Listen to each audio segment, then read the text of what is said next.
I'm here not because I've been asked to speak on this conference itself, but climate finance and climate dynamics are a passion for me. Why is it so? I have been in the corridors of United Nations. I've had the privilege of working with the Secretary General, both Ban Ki-moon and subsequently now the present Secretary General, who then appointed me to Bangkok to look after the Asia Pacific and promoted me to an Under-Secretary General. So it's this long-standing experience interface with the World Bank, Asian Development Bank, and other multilateral development banks that has been behind the scenes with me. Most of all, climate finance, as I said, is my passion. I think unless we address this very lethal threat that faces the global community and the global landscape, we are not going to get anywhere, and we will have economic disruptions, as is witnessed in Pakistan. Minister Saab, it's a real privilege to be speaking after you, colleagues and guests. Growing global and domestic climate vulnerabilities are causing phenomenal damage to settlements and physical assets and disrupting economy with negative consequences for agriculture, livestock, and textile sectors, which is our major revenue earner, and have resulted in population displacement and dislocation and relocation. Pakistan's climate challenges require investments in the range of $40 to $50 billion per year till 2050. Ironically, Pakistan's current climate financing flows are only 1/6 to 1/8 of the requirement. Let me make about 6 succinct points. First, Pakistan climate vulnerabilities and its financing requirements are significant and urgent. The projected total cost of climate inaction in Pakistan is estimated to be in the range of $250 billion by 2030 and $1.2 trillion by 2050. IMF modeling exercise estimates that a climate shock will lead to a 3% decline in GDP and will be well below its steady state even 13 years after the shock. If an additional 1% of GDP on top of the conventional public investment ratio is invested in adaptation infrastructure, Pakistan's GDP will return to its steady state 5 years after the shock. Hence, climate action has to be a significant priority, and required investments must be brought about with urgency and diligence. My second point is that climate crisis is not a one-time or a short-term modular physical risk, but is persistent, evolving challenge with economy-wide consequences requiring both public and private sector action as it affects long-term health, food security, biodiversity, and the economy of the nation. For example, a global 3.3-degree warming would lead to a reduction in crop yields by up to 19% for maize, 1.6% for wheat, and 8% for rice. At the same level of global warming, the impact on several species is significant. 50% of insects, 45% of plants, and 23% of bird species will lose more than 50% of their climatic range. My third point is that climate crisis affects marginalized groups, disproportionately leading to wider gaps and inequitable conditions, disrupting livelihoods for population.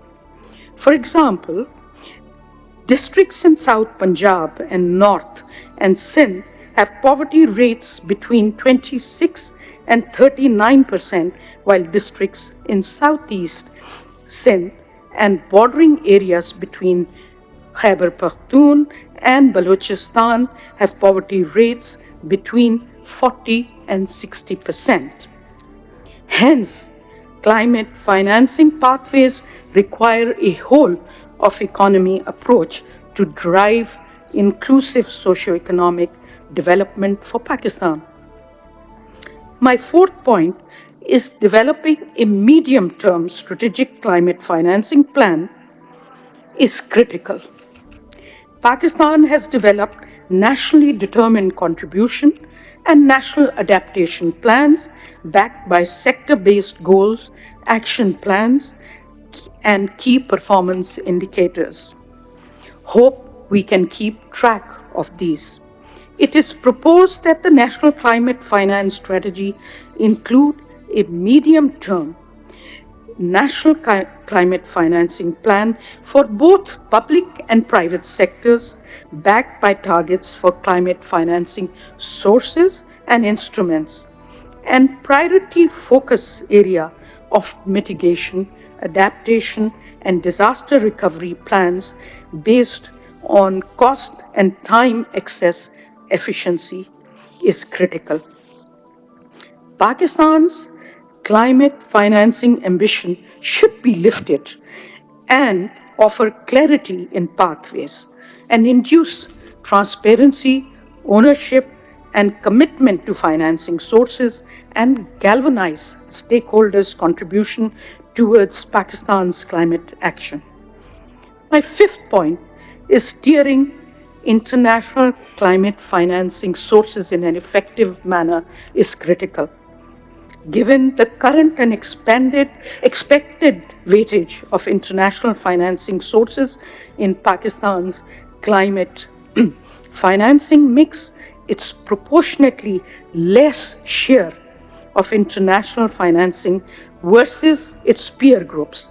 And you know who these are. And the parallel need to steer its international debt burden and domestic private financing sources, the government should lay out a focused strategic approach towards maximizing and optimizing international financing.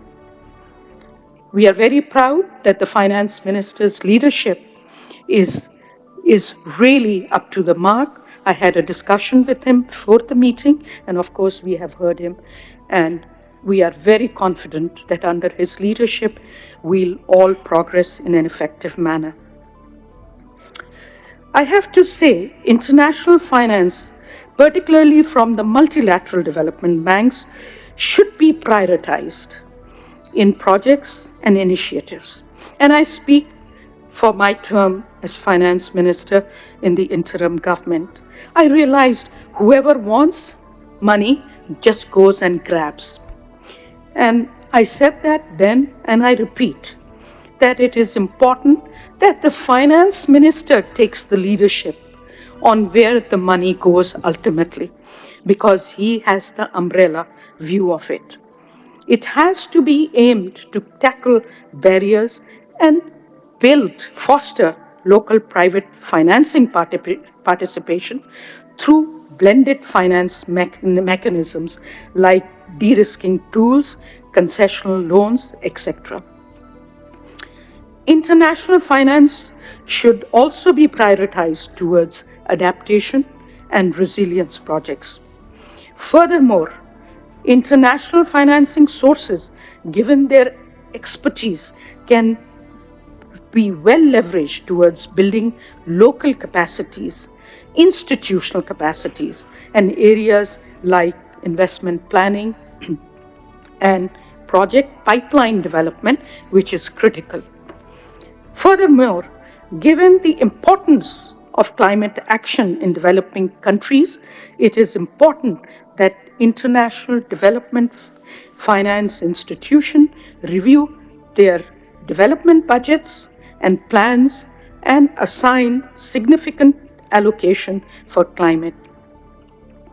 Given international climate financing complexities and fragmented infrastructure, the government should continue to advocate for simplifying their criteria and disbursement process to bring agility and speed to funding process.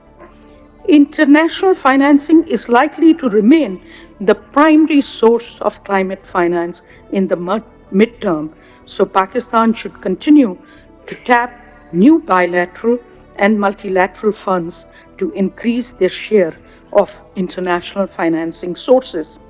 I say that because both in bilateral and multilateral funds have space and been given the assignment to assign high priority to this very strategic global priority. Amongst the top 10 countries receiving international public adaptation finance during the period of 2017 to 2021, Pakistan ranks as the second poorest in terms of GDP per capita, and it ranked 8th in terms of both absolute and per capita climate finance received. My sixth point, developing local financial markets, players, and instruments is critical. The most significant and undertapped climate financing pathway in Pakistan is the local green financial markets and innovative green financing tools and solutions. Their suitable implementation mechanism have to draw under wider market participation and accelerate efforts towards meeting the targeted climate financing. IFC estimates green development opportunities of 197 billion in the country to achieve its climate goals by 2030. The top sectors being green buildings, electric vehicles, and renewable energy. I have to conclude by thanking United Nations, what they call the Breathe Pakistan, for funding a major study with me to really do a comprehensive analytical piece that looked at all the sources and the analytics of climate finance. So thank you to Dawn Media and to the Breathe Conference for allowing me this opportunity to be able to review the whole landscape